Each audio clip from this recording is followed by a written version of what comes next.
BC political party మరో 2-3 రోజుల్లో announce చేయబోతా ఉన్నాం. లాంచింగ్ ఉంది.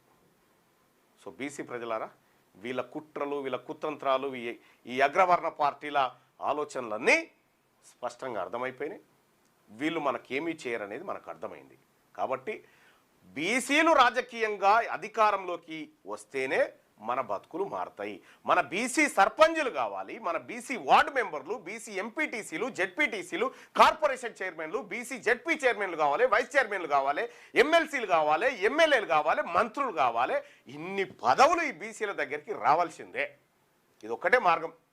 అవే వాళ్ళ దగ్గర పెట్టుకొని ఆడుతున్నారు కదా, అవేదో మన దగ్గర పెట్టుకొని ఆడదాం. ఈడబ్ల్యూఎస్ రిజర్వేషన్ కోత పెట్టాల్సిందే. 7-8% లేని వాళ్ళు 10% రిజర్వేషన్ తీసుకుంటారు.